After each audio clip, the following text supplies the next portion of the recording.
Hello everyone, my name is Beth Staniforth Seamster and I am the Children's Ministry Coordinator at Whitewater Area Regional Ministry in Whitewater, Wisconsin.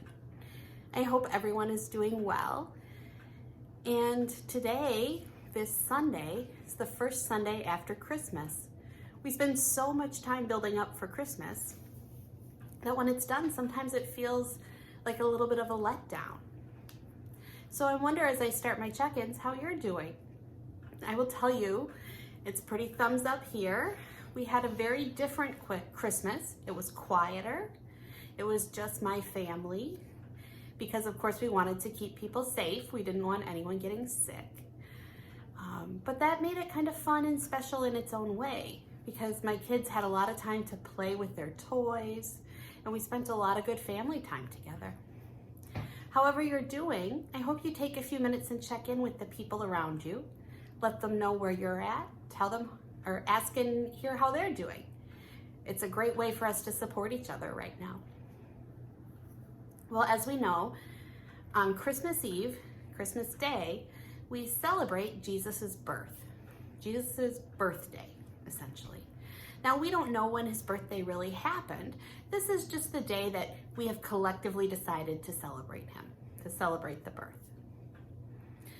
In today's scripture, we hear the story that Mary and Joseph take baby Jesus to the temple to be dedicated. I believe that's the word they use. There was a tradition that people dedicated babies to God. They offered a sacrifice. And they said a special thank you to God for this new life, for the gift of the baby, and for everything that baby holds. And when they take Jesus, they meet Simeon and Anna. Now, Simeon had been promised that he would not die until he saw the Messiah. And so he sees baby Jesus and he recognizes him as the promised Messiah, and he declares that, and he thanks God for allowing him to live long enough to see this new blessing. And Anna is an old woman who lives at the temple as well, and she also recognizes Jesus for what he is, and she praises God, and she tells Mary and Joseph of all that she sees in him. These stories are beautiful, and they remind me of so many things. Of course, my children, neither one of them are the promised Messiah, but they're my children. And when they were babies and I held them and I showed them to others, there was such a sense of hope and love and community that these babies brought. When we look at babies, we see possibility. We see things, a blank slate. What is this child going to do? What are they going to think is funny? What are they going to enjoy? What are they going to be passionate about? And in them, we see so much potential. I saw that in my own children. I still see that in my children at 3 and 4 years old.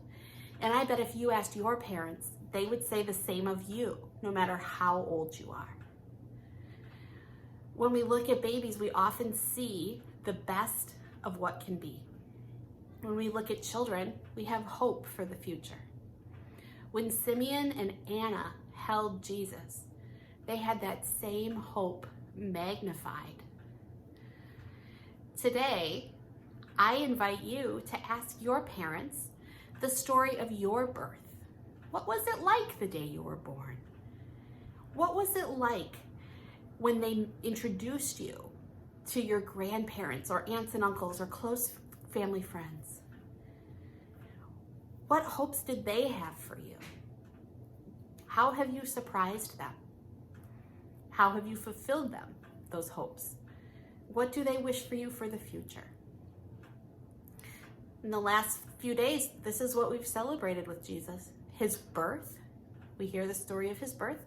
And then we begin to hear those stories of hope about what he will bring into the world.